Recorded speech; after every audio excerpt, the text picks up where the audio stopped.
সরকারি শিক্ষা ব্যবস্থা ভেঙে ফেলা চলবে না। পরিযায়ী শ্রমিকদের ঘরে ফেরাতে হবে। কৃষকের ফসলের লাভজনক দাম দিতে হবে। শ্রমিক ও ক্ষেত মজুরের গতরের দাম দিতে হবে। নদী ভাঙন প্রতিরোধ করতে হবে।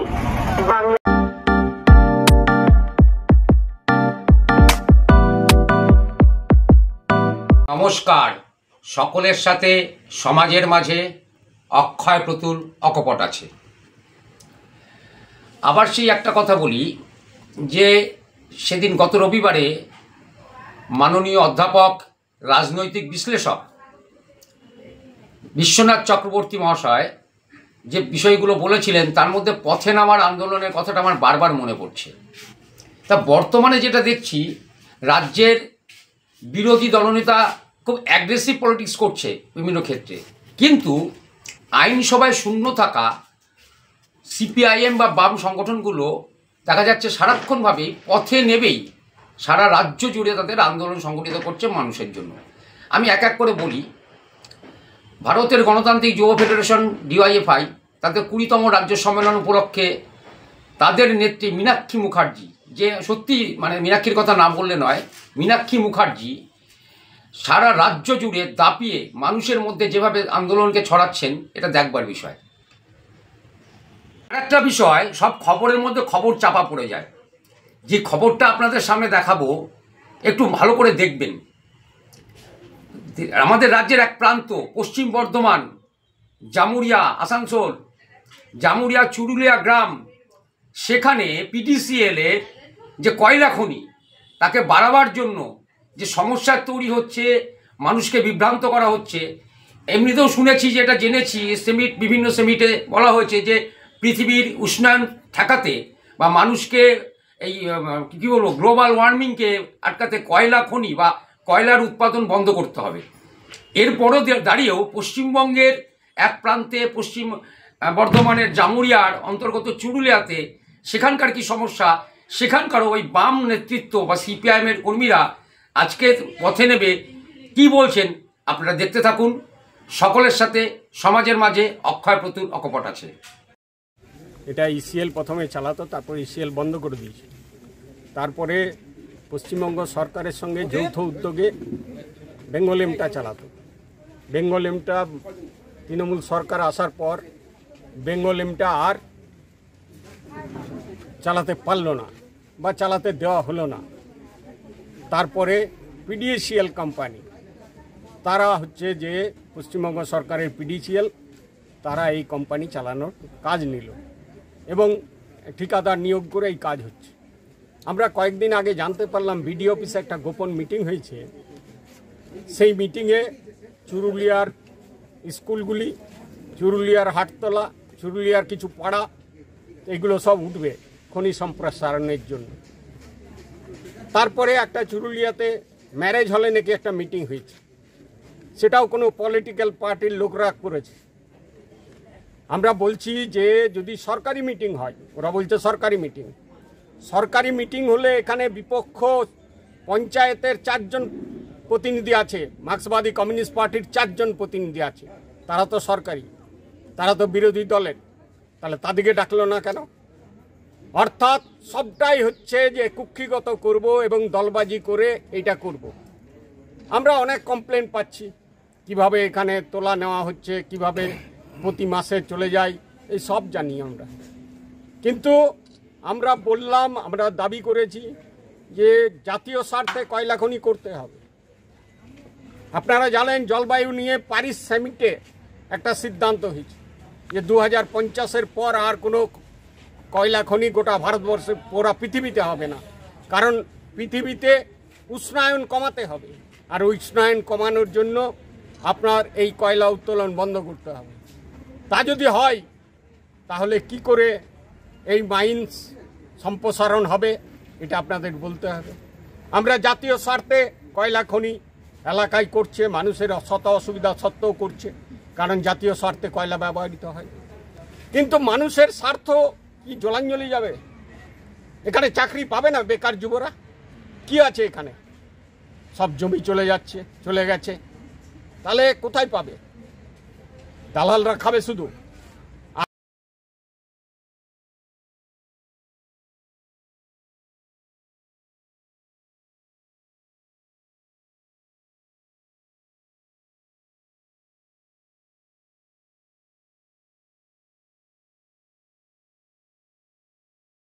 তাহলে কি হবে? স্কুলের জমির মালিকরা স্কুল করতে জমি দিয়েছে, কয়লা খনি করতে জমি দেয়নি। তাহলে সেই মালিকের অপরাধ যে তারা জমি দিলে স্কুল করতে, আর তাদের জমিতে কয়লা খনি হবে। তাদের সঙ্গে কথা বলা হয়েছে, ফার্স্ট কথা তো তাদের সঙ্গে বলা উচিত, তাদের সঙ্গে তো কথা বলা হয়নি। আমি বলছি আপনাদের কাছে যে এটা বন্ধ করতে হবে, এই জিনিস বন্ধ করতে হবে। সরকারে আছে বলে, একচেটিয়া সরকারে আছে বলে ক্ষমতার জোরে আর পুলিশের জোরে এইসব করে নেবে, এটা হতে দেবে না। এবারে আমরা হতে দেবো না, এটা একদম পরিষ্কার কথা। জনশুনানি করতে হবে, মাইক নিয়ে প্রকাশ্যে মিটিং করতে হবে। সেই মিটিংয়ের মধ্যে দিয়ে আমাদের আলোচনা হবে, মানুষ যা সিদ্ধান্ত নেবে সেই সিদ্ধান্ত। আমাদের পলিটিক্যাল পার্টির দায়িত্ব আছে মানুষকে বোঝানোর, কিন্তু ওনারা পলিটিক্যাল পার্টির সাহায্য নেবেন না। ওনারা কেবল শাসক দলের পার্টির উদ্যোগে চাই। আমরা বলছি এটা বন্ধ করতে হবে। আর রাস্তাগুলো কি হয়েছে জানতো লোদা, জানতো বাগুলি, যান অন্যান্য গ্রাম। আজকে তালডাঙ্গা বেরোতে পারে না, পাহাড়ে ঢেকে গেছে। জয়নগর প্রতিদিন ফাটছে, জয়নগর গ্রামটা ধসে যাবে।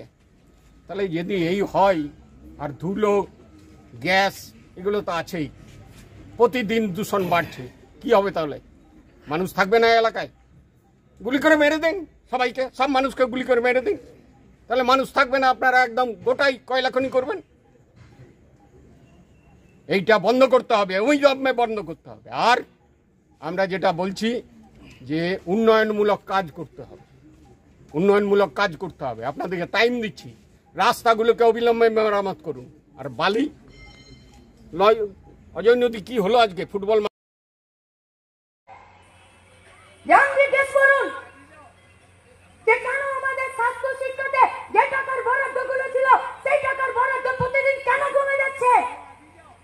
কোনো জবাব নেই।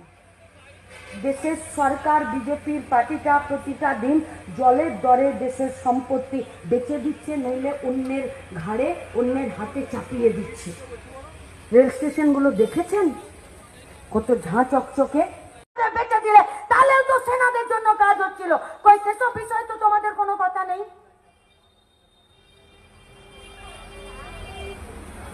লড়াইয়ের মাটি আমাদের,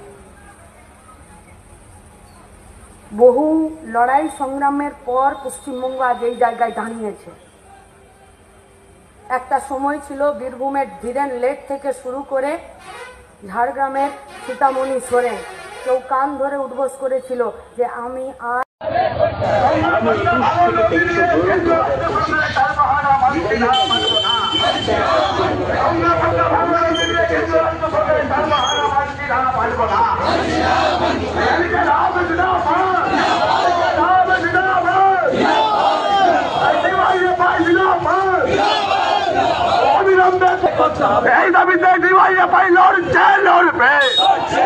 এরপরে আসি যে স্মার্ট মিটার খুব সমস্যা ফেলে দেবে মানুষদের, প্রিপেইড স্মার্ট মিটার।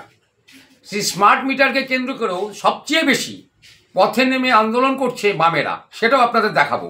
যে বাম সংগঠনগুলো, শ্রমিক সংগঠনগুলো বা সিপিআইএম, তারা এই স্মার্ট মিটার মানুষের যে চরম সমস্যায় ফেলবে, সেই মানুষের সেই সমস্যা নিয়ে তারা পথে নেমে আন্দোলন করছে। এবং এই আজকে যার ফলে স্মার্ট মিটার বসানোর ক্ষেত্রে রাজ্য সরকার সিদ্ধান্ত প্রায় প্রত্যাহারের পথে ঘোষণা করতে চলেছে, সেটাও আপনাদের দেখাবো। এবং এই প্রকল্প হলে পরে লক্ষ লক্ষ কনজিউমার গ্রাহক তাদের অসুবিধা হবে, তারা সমস্যায় পড়বে। আমরা এটা জানাতে এসেছি এবং গ্রাহকের কাছে এটা অপশনাল। আমি চাইলে আমার বাড়িতে স্মার্ট মিটার বসাবো, নাহলে বসাবো না। এবার যাবে যখন ঘাড় ধাক্কা খাবে, সেটা বলে এলাম। এই যে আমরা দেখতে পাচ্ছি স্মার্ট মিটার যদি বসে, তাহলে কি বেসরকারি করা, তাহলে যারা স্টাফ করছে তাদের ভবিষ্যৎ সব চাকরি চলে যাবে, বুঝতে পারছে না, সব চাকরি চলে যাবে। উনি তর্ক করছেন বোকার বোকার, ওনার এই জানেন উনি কারা বসাতে আসবে, তাও জানেন না। উনি কারা বসাতে আসবে স্মার্ট মিটার তাও উনি জানেন না, কোন কন্ট্রাক্টটা করবে তাও উনি জানেন। উনি বেকার বেকার দালালি করছেন।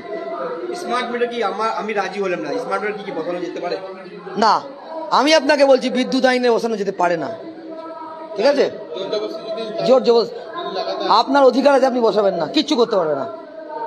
2003-এর বিদ্যুতের যে আইন তাতেই আছে, কিছু করতে পারবে। যদি এই অফিস থেকে যদি যায় স্মার্ট মিটার, এই অফিস থেকে কেউ যাবে না, কিছু দালাল কন্ট্রাক্টরের লোক যাচ্ছে, এরা কেউ যাবে না। এরা কেউ জানে না যে কারা বসাবে।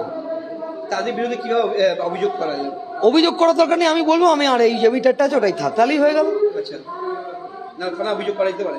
না, থানায় অভিযোগ কেন করতে যাবো? আমি বলবো বসাবো না, থানাকে এরা বলবে যে আমরা বসাতে চাই। আমরা বলবো দেশের আইন দেখো যে আমি বসাতে বাধ্য কিনা, এরা দেখাতে পারবে না। পুরনো মিটার স্মার্ট মিটার চেঞ্জিং, এটা হচ্ছে টোটেক smart meter, total expenditure smart meter. এটাতে প্রিপেড, আগে আপনার বিল আসতো, আপনি বিল দিতেন, এখন আপনাকে টাকা ভরতে হবে। যেমনভাবে মোবাইল কোম্পানিগুলো মনোপলি করছে, এরা সেভাবে মনোপলি করবে। আপনার সকাল দুপুর রাত্রি আলাদা আলাদা ট্যারিফ হবে।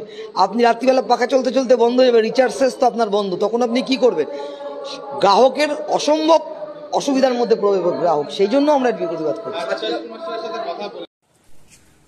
আজকের ডেপুটেশনের বিষয়বস্তু সম্পর্কে যদি কিছু বলেন।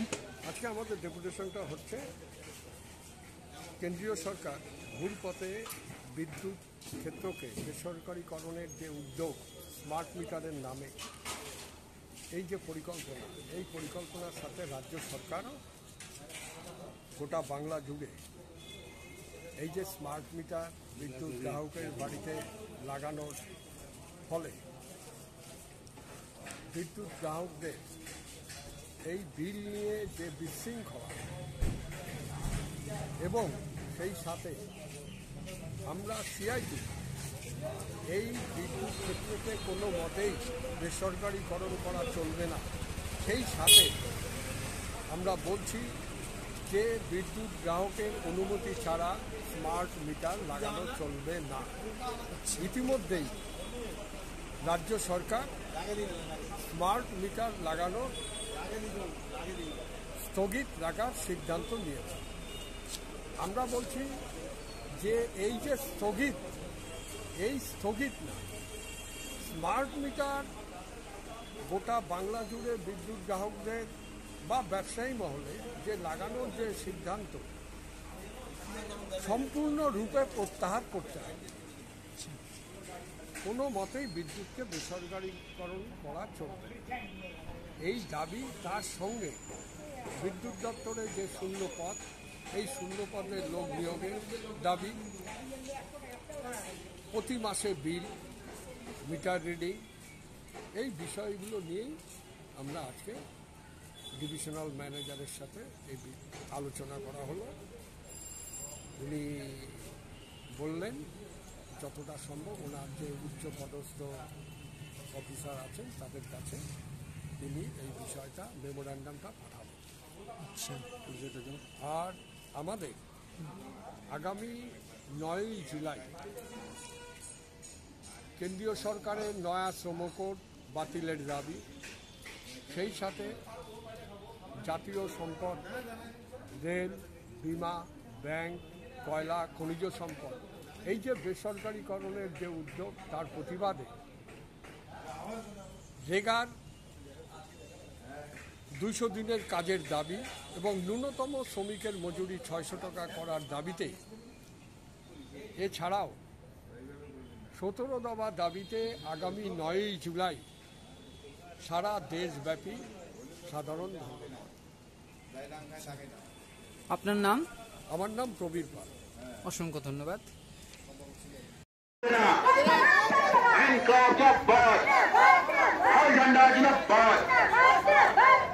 পুরুলিয়ার খনিতে স্থানীয় মানুষদের কাজের ব্যবস্থা করতে হবে। পুরুলিয়ার খনিতে স্থানীয় মানুষদের কাজের ব্যবস্থা করতে হবে।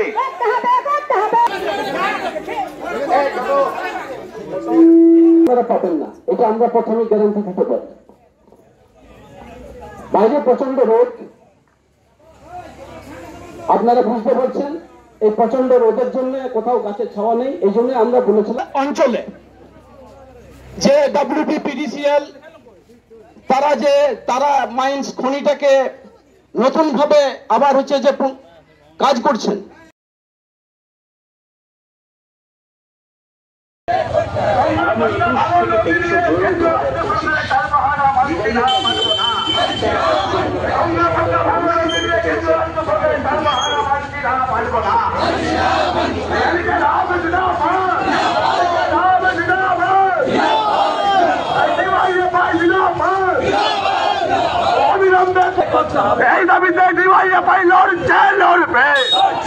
সৌজন্যে অমৃত শাড়ি মহল, চাকদহ টাউন প্ল্যাটফর্ম রেল কেবিনের পাশে অমৃত শাড়ি।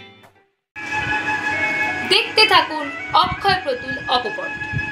समाज में सबके साथ अक्षय प्रतुल एकपट और देखते रहिए अक्षय प्रतुल एकपट।